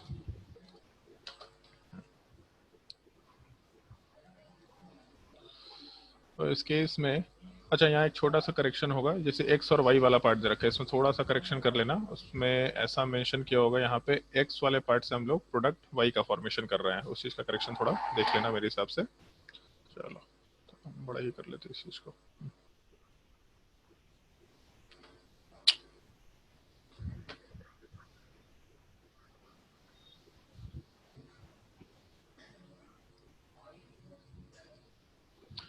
The accompanying figure depicts the change in concentration of species x and y for the reaction x to y as a function of time the point of intersection of the two curves represent। तो जैसे एक चीज देखो, मान लो कि एक reaction दे रखा है x से y वाला पार्ट, मतलब दोनों का कोफिशिएंट 1 और 1 के बराबर दे रखा है, ठीक है। मान लो इसका 2 मोल लेके चलते हैं, ठीक है। तो किस टाइम पे मतलब x का क्या कंसंट्रेशन या हम लोग क्या बोल सकते हैं ऐसा, कब हम लोग x और y का कंसंट्रेशन बराबर कर पाएंगे। तो बराबर करने का मतलब है number of moles of x will be equal to number of moles of y। तो मान लेते हैं कि x मोल डिसोसिएट किया, सामने वाले पार्ट में x का फॉर्मेशन होगा, तो 2 minus X will be equal to x, मतलब x का कंसंट्रेशन y के बराबर करना है। तो यहाँ से 2 इज इक्वल टू 2x आएगा, मतलब x इज इक्वल टू 1 निकल के आएगा। लॉजिकली बात कर सकते हैं, 2 मोल है, सामने वाले पार्ट में 0 मोल है, जब इसका आधा खत्म होगा तो 1 बचेगा, सामने वाले पार्ट में भी 1 बनेगा, मतलब दोनों तरफ से हम लोग का नंबर ऑफ मोल्स 1 और 1 के बराबर निकल के आएगा। अगर मान लो 2 की जगह पे हम लोग 4 मोल लेके चलते कैलकुलेशन वाले पार्ट में, तो फिर क्या करते, तो अगर यहाँ 4 मोल था तो जब इसका आधा खत्म होता तो सामने वाले पार्ट में भी 2 का फॉर्मेशन होता, कंसंट्रेशन बराबर निकल के आता।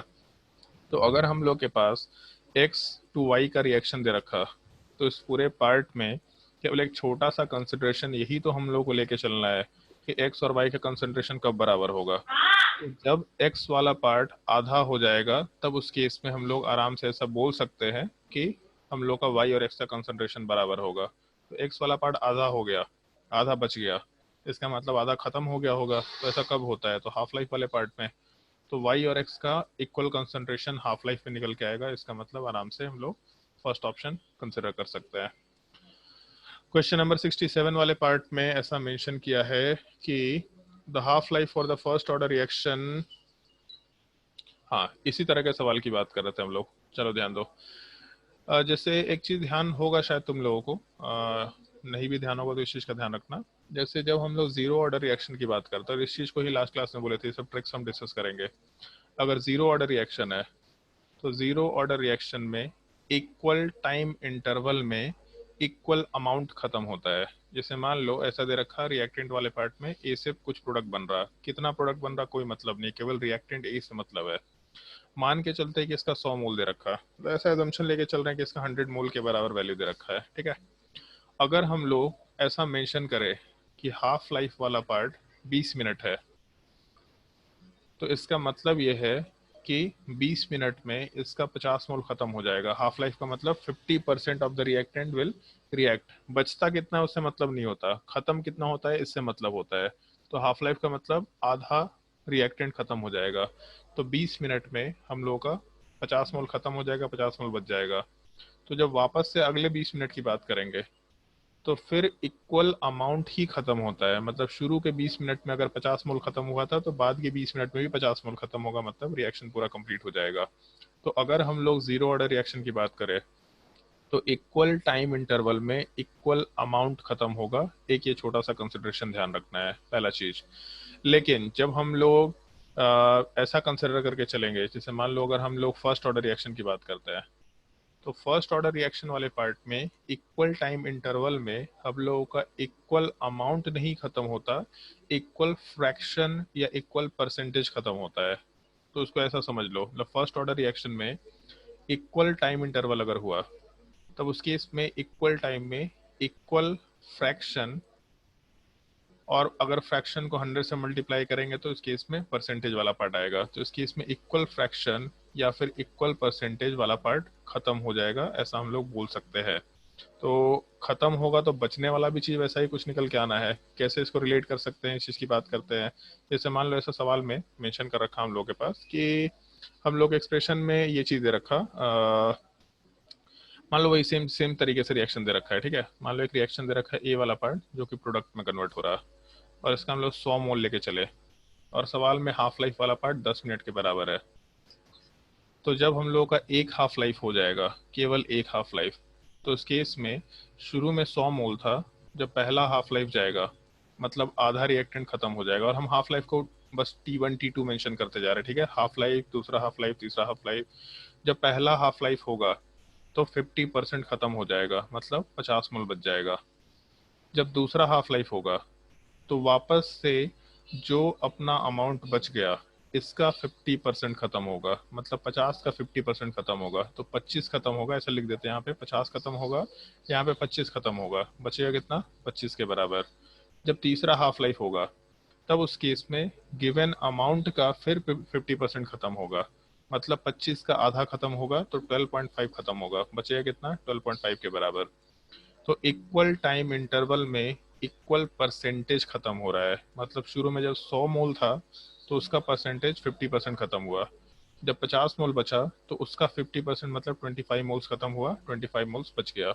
जब तीसरा हाफ लाइफ था तो 25 मोल का 50% खत्म हुआ, मतलब 12.5 खत्म हुआ, 12.5 बच गया। तो एक चीज देखो, पहले हाफ लाइफ के बाद हम लोग का जो कंसंट्रेशन बचा, मतलब पहले हाफ लाइफ की अगर बात करें तो पहले हाफ लाइफ के बाद हम लोग का जो अमाउंट बच गया वो 100/2 के बराबर था। जब दूसरा हाफ लाइफ लिए तो हम लोग का जो अमाउंट बचा वो 100/4 के बराबर है। जब हम लोग का तीसरा हाफ लाइफ आया तो हम लोग का जो अमाउंट बचा वो 100/8 के बराबर है। देख सकते हैं यहाँ पे, पहले वाले केस में 100 था, दूसरे में 100/2 आया। तीसरे हाफ लाइफ, मतलब सॉरी, जब दूसरा हाफ लाइफ हुआ तो दूसरे हाफ लाइफ के बाद 100/2 के 102 के जगह पे 100/4 का वैल्यू आया। जब तीसरा हाफ लाइफ आया तो उस केस में 100/8 का वैल्यू आया। तो बेसिकली अगर हम लोग का ए कंसंट्रेशन दे रखा, कोई भी एक नॉर्मली एक केस दे रखा है, केवल अमाउंट ए के बराबर दे रखा, तो पहले हाफ लाइफ के बाद हम लोग का जो अमाउंट बच जाएगा, खत्म होने की बात नहीं कर रहे हम, जो बच जाएगा वो A/2 के बराबर होगा। दूसरे हाफ लाइफ के बाद हम लोग का वैल्यू A/2 बचेगा। तीसरे हाफ लाइफ का अगर कंसिडर करें तो A/2 हो जाएगा। अगर nth हाफ लाइफ ले, मान लेते हैं कि हमको नहीं मालूम है कौन सा हाफ लाइफ है, तो हम लोग कोई भी हाफ लाइफ का नंबर ले सकते हैं। तो अगर हम लोग के पास इनिशियल कंसंट्रेशन A है तो nth हाफ लाइफ के बाद जो अमाउंट ऑफ रिएक्टेंट बचेगा वो A/2n के बराबर होगा, ऐसा बोल सकते हैं। इनफैक्ट 10th क्लास में एक टर्म सुना होगा जीपी, मैथ्स में AP और जीपी। तो शुरू में 100 था, फिर 100/2 हुआ, 100/4 हुआ, 100/8 हुआ। इसका मतलब बेसिकली 100 वाले पार्ट से 100/2 हुआ या 2 पर पावर 1 हुआ, पहले लिख सकते हैं 2 पर पावर 0, फिर 2 पर पावर 1 हुआ, फिर उसके बाद 100/2 हुआ, फिर 100/2 हुआ, मतलब एक जीपी का फॉर्मेशन हो रहा है। तो ये एक चीज का ध्यान रखना है, शॉर्टकट में इस चीज को डायरेक्टली यूज करेंगे। और इनफैक्ट इस तरह के क्वेश्चंस को ऑब्जेक्टिवली इसी तरीके से सॉल्व करेंगे हम लोग, अगर फर्स्ट ऑर्डर रिएक्शन दिया तो या फिर जीरो ऑर्डर रिएक्शन दिया तो। हम लोगों का कंसंट्रेशन जो है रिएक्टेंट का वो इक्वल टाइम इंटरवल में हमेशा इक्वल परसेंटेज के हिसाब से खत्म होगा। जो भी रिएक्टेंट बचा है इक्वल टाइम इंटरवल में उसका इक्वल परसेंटेज खत्म होगा, अमाउंट नहीं, इक्वल परसेंटेज या इक्वल फ्रैक्शन खत्म होगा, पहला चीज। दूसरा, हम लोगों के एपी वाले पार्ट, सॉरी, हम लोगों के फर्स्ट ऑर्डर रिएक्शन में जो अमाउंट ऑफ रिएक्टेंट बच जाता है इक्वल टाइम इंटरवल के बाद वो एक जीपी का फॉर्मेशन करता है। एक जीपी का फॉर्मेशन करने का मतलब अगर हम लोग हाफ लाइफ के टर्म में काम करें तो हम लोगों का जो अमाउंट बचता जाएगा रिएक्टेंट का, खत्म वाले की बात नहीं करें, जो बचता जाएगा वो एक जीपी का फॉर्मेशन करेगा।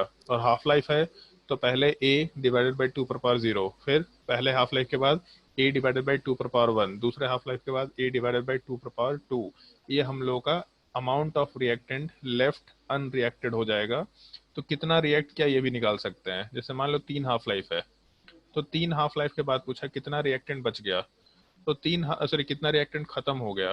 तो खत्म हो गया हमको नहीं मालूम, इनिशियली मान के चलते हैं कि ए वाला पार्ट दे रखा है, ए अमाउंट ऑफ रिएक्टेंट है। थर्ड हाफ लाइफ है, इसका मतलब बचेगा कितना, तो a डिवाइडेड बाई 2 × 3, मतलब बेसिकली a/8 बच जाएगा। तो a लेके चले थे, a/8 बच गया, तो खत्म कितना हो गया, तो जितना लेके चले थे माइनस जितना बच गया तो उतना ही खत्म हुआ होगा। इसका मतलब 7a/8 के बराबर रिएक्टेंट खत्म हो गया है, तभी जाके a/8 के बराबर रिएक्टेंट बच रहा है। इस एक कंसेप्ट को बहुत ही फ्रिक्वेंटली यूज करना। फर्स्ट ऑर्डर रिएक्शन वाले पार्ट में हम लोग का जो अमाउंट ऑफ रिएक्टेंट है जो बच जाएगा वो एक जीपी का फॉर्मेशन करेगा, जिसके बेसिस पे हम लोग क्वेश्चन सॉल्व किया करेंगे। अब जैसे मान लो क्वेश्चन नंबर 67 की बात करते हैं, तो हाफ लाइफ में ऐसा मेंशन किया, the half life of the first order reaction N2O5 2NO2 और हाफ O2, हाफ लाइफ वाला पार्ट 24 आवर है at 30 degree Celsius. Starting with 10 gram of N2O5, how many grams of N2O5 will remain after a period of 96 hour? तो इसमें जो first order reaction का जो formula होता है, जब टाइम इज इक्वल टू, हम लोग जो एक्सप्रेशन लेके चलते हैं या फिर ऐसा भी लेके चल सकते हैं हम लोग, AT is equal to A0 into e⁻−KT। तो इन सब एक्सप्रेशंस को यूज नहीं करना है, ये सब एक्सप्रेशंस यूज करेंगे तो क्वेश्चन थोड़ा लंबा सॉल्व होगा। या फिर ऐसा भी लिख सकते थे 1/T इज इक्वल टू क्या बोलते हैं, sorry 1/KT is equal to, या फिर 1/T is equal to K into ln A0/AT, इस टाइप का एक्सप्रेशन जो लेके चलते थे, वो सब एक्सप्रेशन को हम लोग को यूज करके नहीं चलना है। इस एक चीज का थोड़ा ध्यान रखते हुए काम करना है। हम लोग क्वेश्चन सीधा ऐसा सॉल्व करेंगे, 24 आवर दे रखा हाफ लाइफ और 96 आवर के बाद की बात कर रहे हैं। तो पहला अप्रोच यही कंसिडर करना कि हम लोग के पास जो भी सवाल दे रखा, उस सवाल वाले पार्ट में हम लोग का जो भी हाफ लाइफ दे रखा, उससे हम लोग टोटल टाइम को रिलेट कर सकते हैं क्या। जैसे इस पार्टिकुलर क्वेश्चन को अगर हम सॉल्व करें, तो इस क्वेश्चन वाले पार्ट में हम ये देखेंगे क्वेश्चन को सॉल्व करते वक्त कि मेरा हाफ लाइफ जो 24 आवर्स है, उससे हम टोटल गिवन टाइम को रिलेट कर पाएंगे क्या। तो एक चीज दिख रहा है हमको, 24 से 4 को मल्टीप्लाई करेंगे अगर हम, तो मेरा 96 निकल के आ रहा है। तभी एक्सप्रेशन वाले पार्ट में हम लोग का वैल्यू दे रखा है 24 आवर्स और नीचे 96 आवर, तो इसका मतलब हम लोग का 4 टाइम्स वैल्यू दे रखा, तो कितना हाफ लाइफ हो जाएगा। तो एक हाफ लाइफ का मतलब हो गया 24 आवर्स, तो दूसरा हाफ लाइफ का मतलब हो जाएगा टोटल 48 आवर, तीसरे हाफ लाइफ का मतलब टोटल मिला करके 72 आवर्स, और चौथे हाफ लाइफ का मतलब टोटल मिला करके 96 आवर। तो एक चीज मालूम पड़ गया कि हम लोग का 4 हाफ लाइफ से रिलेट कर रहा है सारी चीजों को। पूछा क्या सवाल में, how many grams of N2O5 will remain after a period of 96 hour. तो N2O5 वाला पार्ट हम लोग का रिएक्टेंट है, तो इस केस में amount of reactant left after nth half life will be equal to A divided by 2⁻n। मतलब जो हाफ लाइफ लेंगे, अगर पहला हाफ लाइफ है तो A डिवाइडेड बाई 2⁻1, दूसरा half life A divided by 2⁻2, तीसरा half life A divided by 2⁻3। ऐसा हम लोग आराम से लेके चल सकते हैं। वैसे एक चीज का ध्यान रखना, सवाल में यहाँ ग्राम पूछा है और सवाल में ग्राम दिया है, जबकि ये चीज पहले लेक्चर में शायद बताया गया होगा कि हम लोग रेट वाले पार्ट को कभी भी ग्राम के टर्म में नहीं रखते, हम लोग हमेशा नंबर ऑफ मोल्स के टर्म में काम करते हैं। बट उससे ओवरऑल इस क्वेश्चन में कोई फर्क नहीं पड़ेगा, क्योंकि जैसे मान लो 10 ग्राम को हम लोग मोलर मास से डिवाइड किए तो नंबर ऑफ मोल्स निकल के आ गया। फिर यहाँ से हम लोग 96 आवर के बाद नंबर ऑफ मोल्स निकालेंगे, फिर निकालना तो हम लोग को मास ही है, इसका मतलब जो भी मोल्स निकल के आएगा उसको फिर से मोलर मास से मल्टीप्लाई करेंगे, तो ये m कैंसल आउट हो जाएगा। तो इस क्वेश्चन में उसके बिना भी काम चल जाएगा। अब करना क्या है, तो दिख रहा 24 घंटा हाफ लाइफ है, 96 घंटा टोटल टाइम है, इसका मतलब हम लोग 4 हाफ लाइफ की बात कर रहे हैं। अगर 4 हाफ लाइफ की बात कर रहे हैं तो शुरू में अगर 10 ग्राम था, तो 4 हाफ लाइफ के बाद हम लोग का जो अमाउंट बच जाएगा 10 डिवाइडेड बाई 2⁻4 लिख सकते हैं। 10 डिवाइडेड बाई 2⁻4 कितना होगा, मतलब 10 डिवाइडेड बाई 16 कैलकुलेट करना है, कितना आ जाएगा ये चीज 5/8। वाह, बहुत बहुत धन्यवाद। अब एक गधा सामने ऑप्शन देख लो, डेसिमल दे रखा है 5/8। इतना सिंपल कैलकुलेशन तो हमको आता ही नहीं था 5/8। 0.63 वाला 0.6 वाला पार्ट आराम से कंसिडर कर सकते हो, ऑप्शन 2 वाला पार्ट आंसर होगा। तो हम लोग का जो फर्स्ट ऑर्डर का एक्सप्रेशन होता है ना, मतलब 1/t is equal to k वाला एक्सप्रेशन, उस एक्सप्रेशन को यूज मत करना, उसके बिना ही अपना काम चल जाएगा। उसके बिना ही हम लोग को एक्चुअल में कैलकुलेशन करना होता है। इस तरीके से हाफ लाइफ वाले पार्ट को रिलेट करके काम करना होता है। ये थोड़ा तरीका ध्यान रखना, डायरेक्टली क्वेश्चन सॉल्व कर पाएंगे इस चीज से, ठीक है। ऑप्शन 2 इसका आंसर हो जाएगा। चलो उसके बाद क्वेश्चन नंबर 67 के बाद क्वेश्चन नंबर हाँ ठीक है, क्वेश्चन नंबर 68 वाले पार्ट पे ध्यान दो। एक ये चीज सुना है, रेडियो एक्टिव सब्सटेंस जो है कौन सा ऑर्डर ऑफ रिएक्शन फॉलो करता है? First order reaction. जितने भी रेडियो एक्टिव डीके होते हैं सारे के सारे फर्स्ट ऑर्डर रिएक्शन फॉलो करते हैं। सबसे पहला information, what is the half life of radio active substance if 87.5% of any given amount of the substance डिसइंटीग्रेट्स in 40 minutes. तो एक चीज देखो यहाँ पे, और इस चीज को कैलकुलेशन करने के लिए यूज भी करना है, स्कूल में यूज नहीं करना है। स्कूल में फॉर्मूला है तुम्हारे पास, तो उसमें बहुत आराम से फुर्सत में कैलकुलेशन कर सकते हैं। लेकिन अगर हम लोग स्कूल वाले पार्ट को छोड़ करके काम करें तो हम उसके हिसाब से ऐसा कंसिडरेशन लेके चल सकते हैं। एक मिनट, हाँ, ऐसा कंसिडरेशन लेके चल सकते हैं जैसे 87.5 का मतलब क्या है, तो 100% था मोल अपने पास, उसमें से 87.5% of any given amount of substance disintegrate. Disintegrate का मतलब क्या है, खत्म हो गया है। तो खत्म अगर 87.5 हुआ है तो बचा कितना है, तो हम लोग 12.5 के बराबर वैल्यू ले सकते हैं। जल्दी बताओ। हाँ सर। अगर क्वेश्चन में ऐसा बोला है कि 87.5 खत्म हो गया है तो बचेगा 12.5 के बराबर वैल्यू। तो एक चीज देखो, अभी जस्ट कैलकुलेट किया भी था, अगर 100 वाले पार्ट को 12.5 में कन्वर्ट करना है तो 100 को कितने से डिवाइड करेंगे हम लोग, तो 8 से डिवाइड करने पे काम हो जाएगा। इसका मतलब 100 मोल्स अगर लेके चलते तो 100 मोल्स से हम लोगों को बेसिकली कितना अमाउंट बच गया, तो 100/8 के बराबर अमाउंट बच गया, या फिर बेसिकली 100 डिवाइडेड बाई 2 का वैल्यू बच गया। तो एक चीज देख लो यहाँ पे, 100 डिवाइडेड बाई 2 है।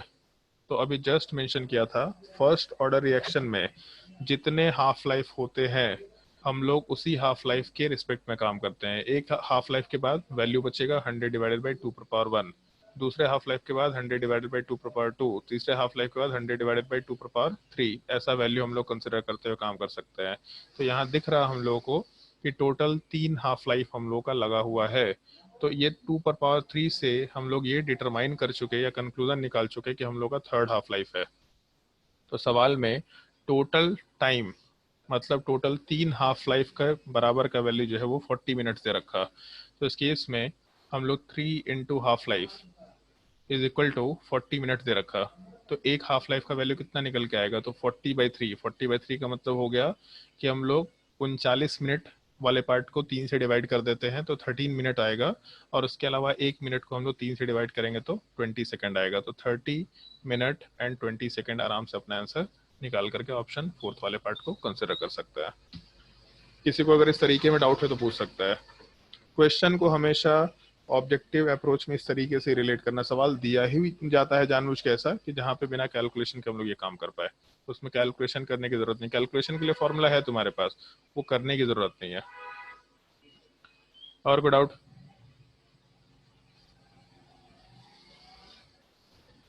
बोलो जल्दी, अगर क्वेश्चन में अगर किसी को कोई डाउट है तो। No sir.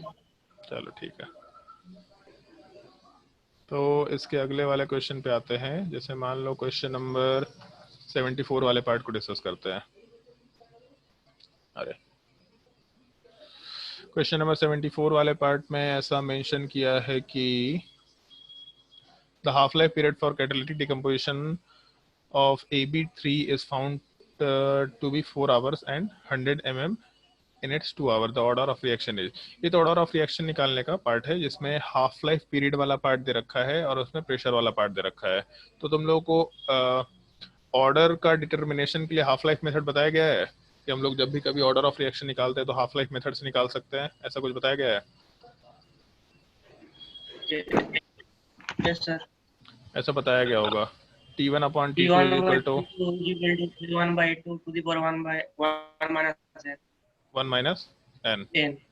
तो half life period for catalytic decomposition of AB2 is equal at 50 mm। तो शुरुआत में प्रेशर वाला पार्ट 50 के बराबर दे रखा और उसका हाफ लाइफ वाला पार्ट 4 आवर्स दे रखा।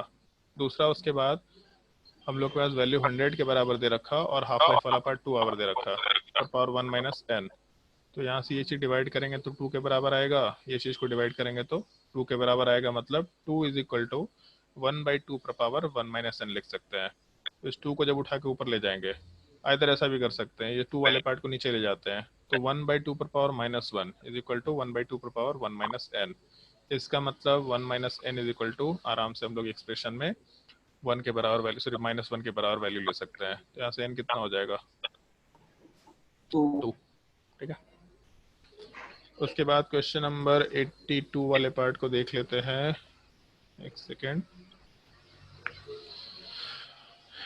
रुक जाओ।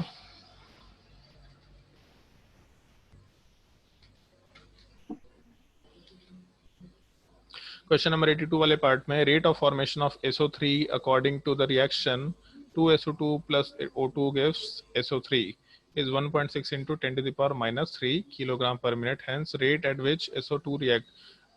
ये चीज सवाल क्लास में बताया गया होगा कि हम लोग रेट वाले पार्ट को कभी भी किलोग्राम या ग्राम के टर्म में नहीं रख सकते, इसको मोल्स के टर्म में कन्वर्ट करना होगा। तो पहला काम, अगर हम लोग ओवरऑल रेट की बात करें तो overall rate of reaction will be equal to rate with respect to SO2 divided by 2 will be equal to rate with respect to O2 divided by 1 will be equal to rate with respect to SO3 divided by 2। तो सवाल में यही पूछा है rate at which SO2 reacts। तो coefficient SO3 का और SO2 का बराबर है, मतलब जितने तेजी से SO2 खत्म होगा उतने ही तेजी से SO3 बनेगा। तो ये एक्सप्रेशन की भी जरूरत नहीं है, लॉजिकली अगर बात करें तो जितने तेजी से SO2 खत्म होगा उतने ही तेजी से SO3 वाला पार्ट बनना चाहिए। ऐसा डायरेक्टली बोल के काम कर सकते थे हम लोग। तो यहाँ से अगर हम लोग इसको रिलेट भी करते, केवल इस एक्सप्रेशन को रिलेट भी करते, तो भी यहाँ से 2 वाला पार्ट कैंसिल आउट ही होना था। Rate of SO2 will be equal to rate of SO3 आराम से निकल के आ जाता। तो अपने एक्सप्रेशन वाले पार्ट को अगर हम लोग कंसिडर करके चले तो हम लोग ऐसा लिख सकते हैं, रेट ऑफ SO2 वाले पार्ट, सॉरी SO3 वाले पार्ट को जब हम लोग कन्वर्ट करेंगे 10 टू द पावर -3 दे रखा था ना, हाँ -3, जब इसको कन्वर्ट करेंगे हम लोग मोल्स के टर्म में तो SO3 का मोलर मास हो जाएगा 32 + 48, इसका मतलब 80 के बराबर हम लोग का टोटल वैल्यू हो जाएगा। और ये भी किलोग्राम में दे रखा, तो 10 टू द पावर -3, वैसे उससे फर्क नहीं पड़ रहा, चाहे तो हम लोग इसको किलो मोल्स के टर्म में छोड़ सकते हैं। जैसे अगर यहाँ ग्राम होता तो ग्राम से हम लोग का मोल्स निकल के आता, अगर किलोग्राम है तो हम लोग यहाँ पे किलो मोल्स लिख सकते हैं आराम से, किलो मोल्स पर मिनट के टर्म में छोड़ दिया। ये तो SO3 वाला पार्ट निकल के आ गया। और rate of SO2 is equal to rate of SO3, इसका मतलब रेट ऑफ SO2 वाला पार्ट इतने के ही बराबर होगा 1.6 divided by 80 into 10 to the power -3 kilo moles पर मिनट। तो जब हम लोग इसको मास में कन्वर्ट करेंगे तो अब हम लोग वापस से इस रेट वाले पार्ट में, मतलब इस नंबर ऑफ मोल्स वाले पार्ट को हम लोग मोलर मास से मल्टीप्लाई करके काम कर सकते हैं। तो SO2 वाले पार्ट का मोलर मास हो जाएगा 32 + 32 मतलब 64 के बराबर। और जब हम लोग किलो मोल्स को वापस से कन्वर्ट करेंगे किलोग्राम में तो किलो वाला यूनिट तो वैसे भी खत्म हो जाएगा, यहाँ से किलोग्राम पर मोल निकल, सॉरी पर मिनट निकल के आ जाएगा अपना वैल्यू। तो 80 वाला पार्ट नीचे है, ऊपर वाले पार्ट में 64 दे रखा, तो 8 से डिवाइड करेंगे, यहाँ 10 के बराबर वैल्यू निकल के आना है। तो ओवरऑल 1.6 इंटू 8, 1.6 इंटू 8 कितना होना चाहिए भाई?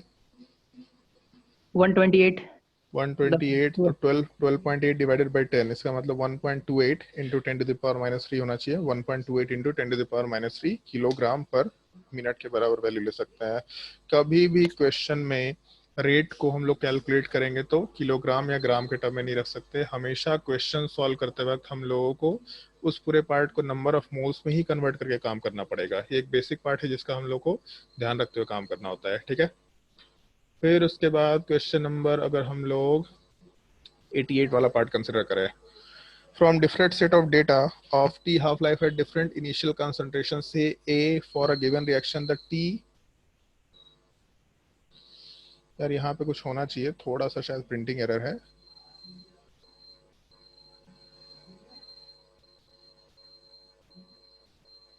ठीक है, इस क्वेश्चन को रहने दो, इस क्वेश्चन को हम एक बार देख लेंगे। इसका आंसर दे क्या रखा है तो हम बताओ अभी शायद बता सकते हो उससे। क्वेश्चन नंबर 88 में शायद सर 3 का आंसर दिया हुआ है।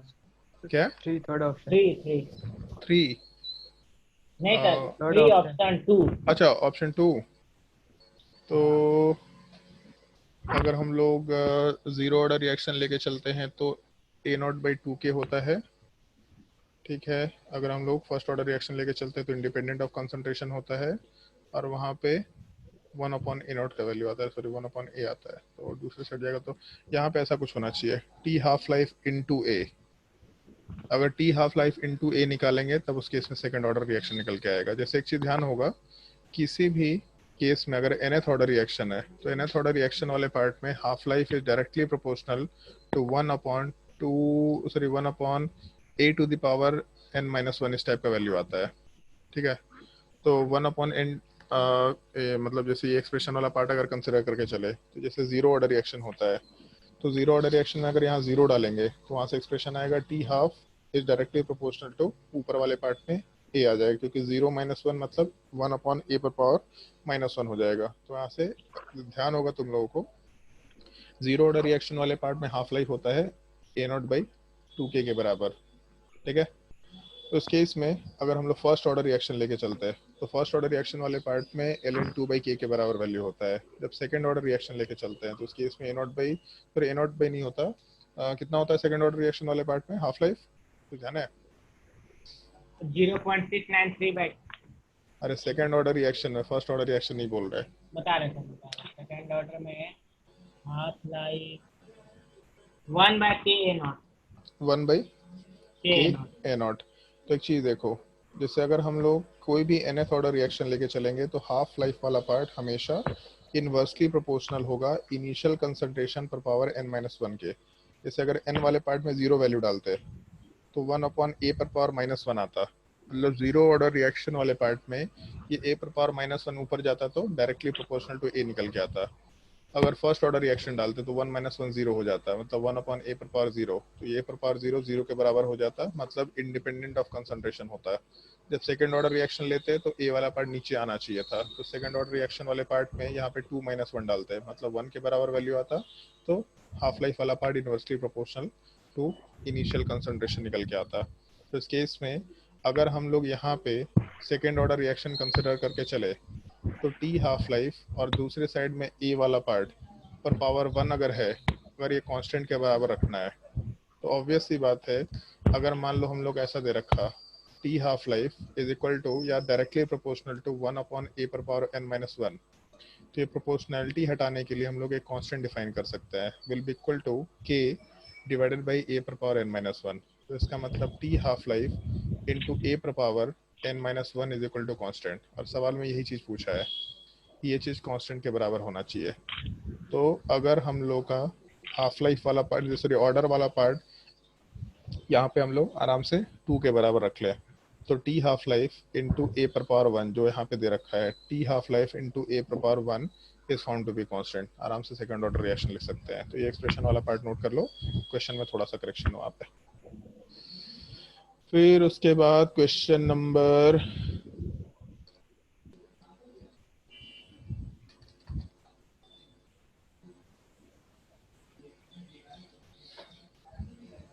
ये इसका डाउट है 91 sir Chandan. For a reaction A plus B gives product, the rate of reaction was doubled when the concentration of A was double। तो यार ये चीज देख के नहीं समझ में आ रहा, जब रेट ऑफ रिएक्शन वाला पार्ट, मतलब जब हम लोग कंसंट्रेशन ऑफ ए को डबल कर रहे हैं तो रेट ऑफ रिएक्शन डबल हो रहा है। तो तुमको डाउट क्लास में ही बताया था ना कि डायरेक्ट रिलेशन यहाँ दिख रहा है, ए को डबल किए तो कंसंट्रेट रेट वाला पार्ट डबल हो गया, इसका मतलब ए वाले पार्ट के रिस्पेक्ट में ऑर्डर 1 के बराबर है। मैथमेटिकली भी कर सकते हैं इस चीज को, लेकिन अगर कंसंट्रेशन डबल करने पे रेट वाला पार्ट डबल हो रहा है मतलब डायरेक्ट रिलेशन है। तो डायरेक्ट रिलेशन इसका मतलब क्या है, हम लोग का ऑर्डर वाला पार्ट 1 के बराबर है। दूसरा, the rate was again doubled when the concentration of A and B were doubled. तो ए और बी जब दोनों को डबल किए तभी भी हम लोग का रेट वाला पार्ट डबल ही हो पा रहा है। जब ए और बी दोनों को डबल किए तो भी हम लोग का रेट डबल हो रहा है।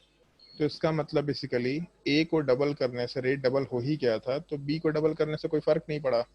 तो कोई फर्क नहीं पड़ा, इसका मतलब बी वाले पार्ट के कंसंट्रेशन से सब कुछ इंडिपेंडेंट है। ऐसा तब होगा जब बी के कंसंट्रेशन पे पावर 0 हो, क्योंकि अगर बी पर पावर 0 हो गया तो यहाँ बी लो या 2b लो या 3b लो या 4b लो कोई फर्क नहीं पड़ेगा, मतलब बी के रिस्पेक्ट में ऑर्डर वाला पार्ट 0 निकल के आएगा। तो ओवरऑल ऑर्डर क्या हो जाएगा, 1 के बराबर। ए के रिस्पेक्ट में ऑर्डर हो जाएगा 1 के बराबर, बी के रिस्पेक्ट में ऑर्डर वाला पार्ट 0 के बराबर निकल के आएगा।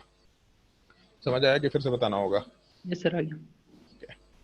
क्वेश्चन नंबर 91 के बाद क्वेश्चन नंबर 92 वाला पार्ट, या टाइम हो गया है तो आज के लिए काम करते हैं, ठीक है। ये 3 क्वेश्चन हम लोग नेक्स्ट क्लास में डिस्कस कर लेंगे। हाँ, ये थोड़ा लंबा पार्ट भी रहेगा, इसको नेक्स्ट क्लास में डिस्कस करेंगे। फिर उसके बाद for the elementary process the molecularity, किसका डाउट है? 51 नंबर।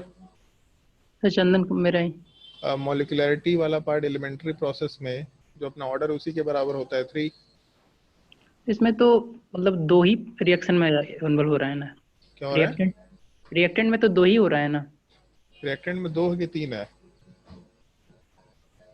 2x है और एक y है। मॉलिक्यूलरिटी का मतलब क्या होता है? जो ट्रांजिशन स्टेट में इन्वॉल्व होता है बनाने में, एक्टिवेशन एनर्जी तक।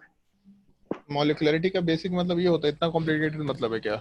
मॉलिक्यूलरिटी का मतलब कितने मॉलिक्यूल एसोसिएटेड है एक रिएक्शन के टाइम पे किसी भी एक स्टेप में। तो 2x प्लस y का क्या मतलब है एलिमेंट्री रिएक्शन में? कि तीनों स्पीसीज एक साथ आपस में कंबाइन कर रहे हैं, 2x के मॉलिक्यूल और एक y के मॉलिक्यूल कंबाइन कर रहे हैं। तो 2x होगा, ऐसा लिख सकते हैं शायद, y के साथ 2x वाला पार्ट ऐसा कंबाइन करेगा। तो इस केस में 3 मॉलिक्यूल ओवरऑल कंबाइन कर रहे हैं। x का ही 2 मॉलिक्यूल, उससे क्या मतलब? मॉलिक्यूलरिटी कितने मॉलिक्यूल्स हैं हम लोग के एलिमेंट्री स्टेप वाले पार्ट में? तो इस केस में 2 मॉलिक्यूल है, सॉरी 3 मॉलिक्यूल है। उसके बाद नीचे दे रखा the decomposition of N2O5 occurs as 2N2O5 gives 4NO2 plus O2 and follows first order reaction. Hence, यार किसका डाउट है ये?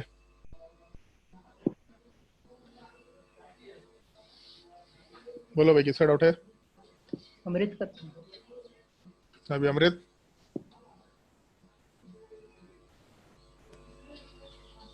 अमृत बता ही नहीं रहा, नहीं बता रहा तो फिर हम आज के लिए क्लास एंड करते हैं। चलो ठीक है, आज के लिए क्लास यहीं पे एंड करते हैं। नेक्स्ट क्लास में हम लोग फिर ऑर्गेनिक केमिस्ट्री वाला पार्ट शुरू करेंगे आराम से। इस वीक और कोई क्लास शायद नहीं है मेरा, तो नेक्स्ट वीक में आराम से ऑर्गेनिक केमिस्ट्री वाले पार्ट का ऑप्टिकल आइसोमरिज्म शुरू करेंगे। टाइम टेबल तुम लोग को मिल जाएगा उसके हिसाब से, और फिजिकल केमिस्ट्री भी चलेगा तुम्हारा, लेकिन ऑर्गेनिक केमिस्ट्री वाले पार्ट का भी लेक्चर शुरू हो जाएगा। चलो नेक्स्ट क्लास में कंटिन्यू करते हैं।